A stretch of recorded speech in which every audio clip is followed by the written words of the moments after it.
Sir छोटा सा quick revision मैं आपको देना चाह रहा हूं हाइलो मेथड का। ये आप लोगों ने पहले भी पढ़ा हुआ है, ब्रेक इवन के चैप्टर में पढ़ा था, ओवरहेड्स के चैप्टर में पढ़ा था, लेकिन मैं आपको क्विक रिवीजन देना चाह रहा हूं क्योंकि आगे बहुत सारे सवालों में आएगा और मैं ये नहीं चाहता कि तुम दोबारा जाके पुराने लेक्चर्स खोलो और उसके अंदर उसको देखो। देख लेना हाइलो मेथड का मतलब क्या है। देखिए सर आपको बाज़ औक़ात प्रोडक्शन ओवरहेड एग्जामिनर मिला के दे देता है, वेरिएबल और फिक्स मिला एक साथ दे दे प्रोडक्शन ओवरहेड, उसके अंदर कुछ वेरिएबल है कुछ फिक्स है, ठीक है। हमें नहीं पता वेरिएबल कितना, हमें पता फिक्स कितना, ठीक है। और आपको दे दिया नंबर ऑफ यूनिट्स जो पिछले 2 महीनों में प्रोड्यूस, ठीक है। 2 महीनों का डाटा दिया, 2 महीनों की यूनिट्स दी, फिर उसने कहा जी इसमें से वेरिएबल कॉस्ट पर यूनिट और फिक्स कॉस्ट अलग-अलग करें। हमने कहा भी कर ले। मुझे बताओ कौन सी कॉस्ट है जो वॉल्यूम या यूनिट्स बढ़ने से इंक्रीज होती है, वो वेरिएबल कॉस्ट है।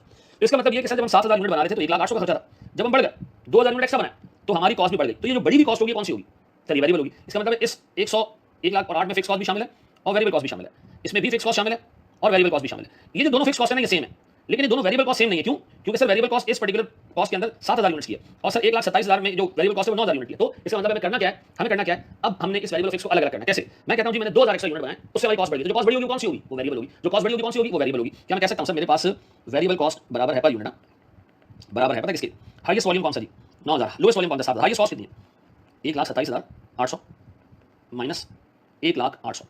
इससे मुझे पता चल जाएगा मेरे पास एडिशनल कॉस्ट कितनी, एडिशनल कॉस्ट है 27,000। 27,000 रुपए की कॉस्ट जो आई है क्या बनाने पे आई, सर मेरे पास यूनिट्स बनाने पे आई। यूनिट्स कितने जी, सर मेरे यूनिट्स 9000 है, वैसे पहले 7000 थे तो 2000 एक्स्ट्रा यूनिट्स मैंने बनाया। सर 2000 एक्स्ट्रा यूनिट बनाने की कॉस्ट कितनी है 27,000। तो मुझे पता है एक यूनिट पे एक्स्ट्रा कॉस्ट यानी वेरिएबल कॉस्ट कितनी है, ये मेरे बच्चों मेरे पास 13.5। इसका मतलब है हर यूनिट बनाने पे 13.5 रुपए का इजाफा होता है, हर यूनिट बनाने पे 13.5 रुपए का इजाफा होता है। सर इसको आप ऐसे प्रूव भी कर सकते हो कि हम 1,08,000 पे मौजूद थे और हमने 7,000 यूनिट बनाए थे, हमने 2,000 यूनिट और बनाए, 2,000 और बनाए और हर यूनिट में हमने 13.5 रुपए पे किए। तो क्या वाकई हमारी कॉस्ट बढ़ गई? हाँ सर बढ़ गई। कितने से हमारी कॉस्ट हो गई सर, मिसाल के तौर पे हम मिला जुला के सर 1,27,800। इसका मतलब ये तो मुझे पता चल गया कि एक यूनिट की वेरिएबल कॉस्ट 13.5 है। अच्छा जी, अगर एक यूनिट की वेरिएबल कॉस्ट 13.5 है प्यारे बच्चों, तो 9,000 यूनिट की वेरिएबल कॉस्ट कितनी होगी, ये होगी जनाब 9,000 मल्टीप्लाई 13.5, ये होगी 1,21,500। लेकिन मेरे पास जो टोटल कॉस्ट है वो कितनी है, वो 1,27,800। इसका मतलब ये मेरे बच्चों मेरे पास जो एडिशनल कॉस्ट आ रही है 6,300 रुपए की, ये कॉस्ट मेरे पास फिक्स कॉस्ट है। अगर ये फिक्स कॉस्ट 6,300 है तो फिर एक और तरीके से भी निकल सकती है। वो कैसे, sir variable cost for 7,000 units कितनी है। देखिए सर फिक्स कॉस्ट तो 12,000 यूनिट हो, 13,000 यूनिट हो, 8,000 यूनिट हो, 9,000 यूनिट हो, 7,000 यूनिट हो, सेम होगी। तो चेक कर लेते हैं 7,000 यूनिट की वेरिएबल कॉस्ट कितनी है, 7,000 मल्टीप्लाई 13.5 कितना होता है जी, ये होता है जी 94,500, 94,500। अच्छा टोटल कॉस्ट कितनी भैया 7,000 यूनिट्स की, सर 7,000 यूनिट्स की टोटल कॉस्ट है 1,08,000। कंपेयर करो सर, तो बाकी की कॉस्ट किस चीज़ की है, सर बाकी कॉस्ट फिक्स है। अगर 94,500 वेरिएबल है तो मुझे पता है फिक्स कॉस्ट कितनी है, सर ये भी 6,300 है। तो इसका मतलब ये कि सर मेरे पास एक यूनिट की वेरिएबल कॉस्ट 13.5 है, जो मैंने कैसे निकाली, additional cost divided by additional output. तो मुझे पता चल गया 2,000 एक्स्ट्रा यूनिट बनाने की एक्स्ट्रा कॉस्ट है 27,000, तो मेरे पास एक यूनिट बनाने की वेरिएबल कॉस्ट आ गई 13.5। और मैंने वैसे चेक किया कि हम 1,08,000 1,08,100 रुपए में मौजूद थे, 7,000 यूनिट्स की कॉस्ट थी और हमने क्या किया इसके बाद 2,000 एक्स्ट्रा यूनिट्स बनाए और 2,000 एक्स्ट्रा यूनिट्स बनाने पे हमें 13.5 रुपए की एडिशनल कॉस्ट देनी पड़ी। तो इसका मतलब 9,000 यूनिट्स की कॉस्ट वाकई 1,27,800 है और बिल्कुल सही है। फिर हमने फिक्स कॉस्ट मालूम करने की कोशिश की। कैसे, हमने कहा जनाब हमारे पास अगर 9,000 यूनिट्स की वेरिएबल कॉस्ट 1,21,500 है और टोटल कॉस्ट 1,27,800 है, तो बाकी कॉस्ट क्या है, बाकी फिक्स है। अच्छा फिक्स कॉस्ट अगर फिक्स है 6,300 तो 7,000 यूनिट भी फिक्स रहनी चाहिए, यानी इतनी रहनी चाहिए। तो मैंने 7,000 यूनिट की वेरिएबल कॉस्ट निकाली, वो निकली 94,500 और जब मैंने टोटल कॉस्ट इसको कंपेयर किया तो यहाँ पर भी मेरे पास फिक्स कॉस्ट 6,300 ही आ रहा है। ऐसा अब देखिए एग्जामिनर आपसे क्या कह रहा है, वो कह रहा है भैया आप एक काम करो, आप मुझे टोटल कॉस्ट निकाल के दो मार्च की, अगर हम 10,000 यूनिट्स प्रोड्यूस करें as compared to the budgeted unit of 8,000। ऐसा बजटेड यूनिट्स कितने हमारे पास 8,000 यूनिट्स हमारे बजटेड है। एक काम करते हैं हम निकालते हैं फिक्स प्रोडक्शन ओवरहेड्स का OAR।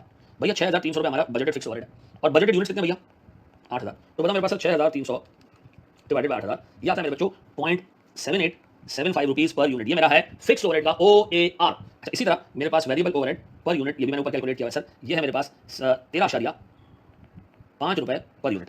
अब बताओ, कह रहे हैं मुझे मार्च का खर्चा निकाल के दो, मैंने 10,000 यूनिट बनाने, मार्च का खर्चा निकाल के दो, कितने यूनिट बनाने 10,000 यूनिट बनाने, मार्च का खर्चा निकाल के दो। अब सुनना मेरे बच्चों, मार्च का खर्चा निकाल के दे रहा हूं और सुनो, मार्च की कॉस्ट होगी अच्छे तरीके से सुनना, मार्च की कॉस्ट होगी वेरिएबल कॉस्ट, अच्छे तरीके से सुनना, वेरिएबल कॉस्ट कितने यूनिट्स की सर 10,000 यूनिट्स की, मार्च की कॉस्ट होगी 10,000 यूनिट की, वेरिएबल कॉस्ट मल्टीप्लाई 13.5 ऐसा 10,000 मल्टीप्लाई 13.5 ये होगी जी 1,35,000।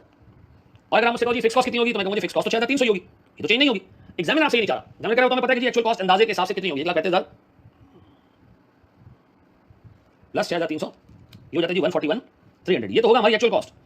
एग्जामिनर कह रहा है ये नहीं चाहिए मुझे चाहिए अप्लाइड कॉस्ट। अप्लाइड मैंने कहा अप्लाइड चाहिए तो वेरिएबल कॉस्ट तो इतनी रहेगी 10,000 मल्टीप्लाई 13.5 ये तो इतनी ही रहेगी। हाँ अप्लाइड कॉस्ट में ये होगा FOH अप्लाइड कि मैंने OAR निकाला वैसे कितने का 0.7875 नजर आ रहा है सर 10,000 यूनिट्स पे 0.7875 ये बनता है जी 7,875। याद रखना ये अप्लाइड है, एक्चुअल नहीं, एक्चुअल 6,300 हमारा अंदाजा, जो बजट हमारा अंदाजा होता है एक्चुअल भी रहेगा सर 142,875। आपको पता है जब मैं पीएन में 142,875 डालूंगा मुझे ओवर अप्लाइड नाम का एक इनकम भी कैलकुलेट करना पड़ेगी। क्यों 7,875 मैंने अप्लाई किया, 6,300 मेरा एक्चुअल ओवरहेड है, ये बनता है जी 1,575। ये है मेरे बच्चों, ये बात समझ आती है। अब याद रखना सर एग्जाम में आपसे वो पहले variable overhead per unit calculate करवाएगा, पर आवर कैलकुलेट करवाएगा, फिर आपसे फिक्स कॉस्ट कैलकुलेट करवाएगा, जैसे हम यहाँ कैलकुलेट की 6300, फिर वो आपको कहेगा अगले साल में इतने, अच्छा फिर वो आपसे कहेगा कि फिक्स ओवरहेड और वेरिएबल का ओआर निकाल दो, variable overhead per unit overhead आपको पता है, फिक्स ओवरहेड का ओआर निकाल लोगे, फिर वो आपको कहेगा जी अगले साल 10,000 यूनिट बनाने वाले हैं, बताएं इस पे वेरिएबल ओवरहेड कितना लगेगा और फिक्स ओवरहेड कितना अप्लाई होगा, करके दे दो पक्का। एक छोटा सा क्वेश्चन और देखें इसके ऊपर। चलिए मेरे सामने सर एक और हाई लो मेथड का क्वेश्चन है, इसको ग्राउंड करते हैं सर। प्रोडक्शन ओवरहेड दिए 2 महीनों के, इस दफा यूनिट्स की जगह आवर्स दिए, ठीक है। वेरिएबल फिक्स कॉस्ट कैलकुलेट करना बड़ा आसान है सर, वेरिएबल कॉस्ट कैलकुलेट करना पिछली वीडियो में हमने देखा कि आप चेंज इन कॉस्ट ले लें जी, आप 1025 पे पहुंचे हो, कहां से 8 लाख रुपए से, ठीक है जी। आपकी कितनी एडिशनल कॉस्ट लगी है,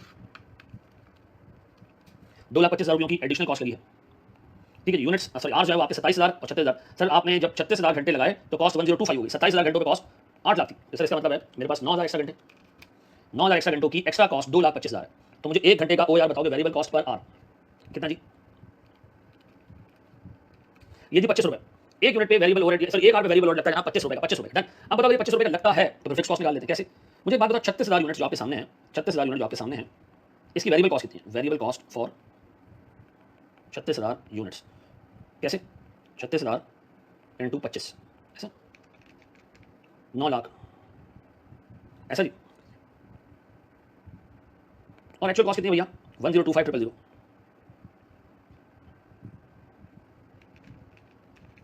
या आता है जी 1,25,000 रुपयों की फिक्स कॉस्ट, डन जी। अब बताएं सर दोनों काम तुमने करके दे दिए, ठीक है जी। फिर वो कहते हैं जी फिक्स ओवरहेड का ओआर निकाल के दो, अगर हमारे लेबर आवर्स हैं 31,250 तो हम एक काम करते हैं एफओएच का ओआर भी निकाल लेते हैं, 1,25,000 डिवाइडेड बाय 4 रुपए पर आवर ऐसा, ये आगे सर मेरे पास फिक्स ओवरहेड का ओआर डन। अब बताएं जी वो कह रहे हैं जी अगले महीने के आप बताएं 32,500 घंटे हमने काम करना है, तो बताएं हमारी अप्लाइड कॉस्ट कितनी होगी, ठीक है जो हमने पेमेंट चार्ज करनी है। तो बताएं मार्च के महीने की मैं कॉस्टिंग कर रहा हूँ, देखिए मार्च के महीने की कॉस्टिंग करना आसान है। मार्च के महीने में वेरिएबल कॉस्ट लगेगी 32,500 आवर्स पे कितनी लगेगी 25 रुपए, 32,500 इंटू 25 ये आता है मेरे बच्चों 8,12,500। सर मेरे पास एफ अप्लाई कितना होगा, कितना जी, सर मेरे पास 32,500 मल्टीप्लाई बाय 4 ये आता है जी 1,30,000, ये टोटल आ गया जी 9,42,500। अच्छा याद रखना ये 1,30,000 अप्लाइड है, असल में तो कॉस्ट 1,25 इंटर हुई, ये अप्लाइड कॉस्ट है, ठीक है जी। तो ये हमारे पास 9,42,500 रुपए की टोटल अप्लाइड कॉस्ट आ गई, अगर हम 32,500 घंटों का काम करें मार्च के महीने में, ठीक है जी पक्का जी। Thank you very much.